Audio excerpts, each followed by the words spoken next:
Greetings all, I'm Ponyfan and welcome back. Warning, before the video starts, lots of movement and flashing and stuff like that. If that bothers you, please leave. Well, I'm back. I've been gone for a bit with art fight and my tablet dying. Luckily I got my new one just in time, so I didn't miss too much of the art fight. You will get to see my attacks in next week's video. But like I promised, you're getting your second video of this week, which is Willow Clan. We'll be doing the queens and the elders, or elder. I'm saving the apprentices because there's only 2 of them for the final video, where I'm going to be doing Sparrow, which is Bleakleg's mate, and Sparrowpaw and Lakepaw's father. First up we have Cheval, which we have already met her mate, Black Fang. She is a long-haired white she-cat with hazel eyes.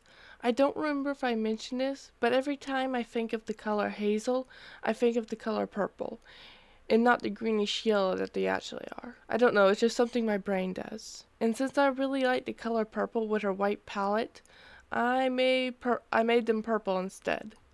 She's also pregnant because she's supposed to be pregnant in the first couple chapters of the comic I'm making, so it made sense to me to make the reference art that way. I gave her really curly, long, elegant fur because I've always kind of pictured her as a very snooty rich lady. I also gave her willow leaves wrapping around her tail, not for any real reason, but I do really like how they turned out. They're very nice. Alright, that's all I have to say about the art. Let's talk about her backstory now, which isn't very different from Black Fang's.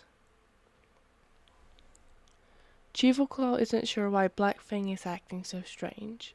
Ever since she announced she was expecting his kids, he's been hovering, bringing her stuff, and just downright annoying. Which, don't get her wrong, she does like the constant attention, and he used to always argue with her a lot more, even though she was always right. She guesses it has something to do with the pregnancy, which she can't understand.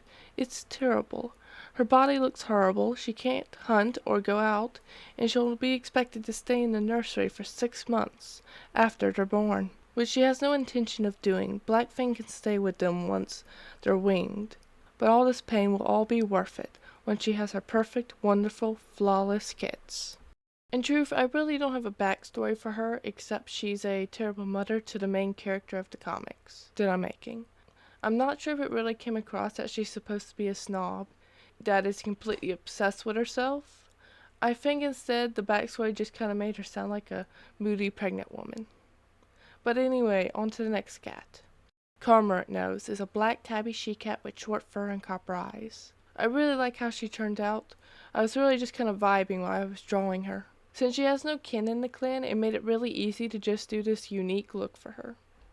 When I gave her the tuft of hair on her head, I realized she kind of gives off maybe goth or emo. I think it's more of a goth style, but I was never either, so I can't really say. But once I realized that, I was like, sure, why not? That sounds like a great idea, especially with her darker palette. I also made the willow leaves around her neck look like a choker. Also, quick note, I could have swore cormorant was a herb, but no, it's actually a bird. But that's pretty much all I have to say, so on to the backstory. She is a Willow clan queen, the foster mother to Squirrelpaw and Lakepaw. She's never had a mate, but she's always wanted kids. So when Bleakleg had her litter but couldn't raise them, she volunteered to. And it was the best decision of her life. She loves those kids. But she also kind of felt bad that Bleakleg didn't get the chance to raise them. When Cormorant Nose took them in, their birth mother pulled away, and she saw how much it hurt the young medicine cat. The day they were apprenticed, she felt like she would burst with joy. Of course she didn't show it, and now every day she gets to watch them grow into strong, noble warriors. Maybe now that they are apprentices, it's time to tell them about their parentage. Why, it was really never kept a secret. The clan never came out and said anything. They just kind of ignored the facts. She kind of misses the nursery. Maybe she could ask Warstar if she could stay permanently. Okay, that's all I have on the backstory. On to Lionstorm. Her original name generated was Lionstream, but I just kept mixing it up with Storm, so I decided to just keep it, and it sounds way cooler anyway. She's also described as a pseudo-tabby. I just made her mackerel tabby to go with Campion Briar. I also gave her gorse stars, cheek fluff, eye shape, and back leg shape. and made her a deeper red than Campion Briar. I gave her neck fluff, but not as extreme as her daughter. And finally, I gave her willow leaves wrapping around her back leg. And I really love how that turned out. Actually, I really like how all three of these characters turned out. There's not really anything I hate about them now. Now, let's talk about the backstory. Yeah, there's no backstory. She's just got nothing. Except for, she's an elder and her daughters are the deputy and leader. Oh, and her mate was a Clover Clan cat. Okay, that's all I have for the video. I hope you enjoy it. Don't forget to like and subscribe. And if you're interested in gaming videos, go check out my other channel, Pony Fan Gaming. Until next time, this is Pony Fan saying bye.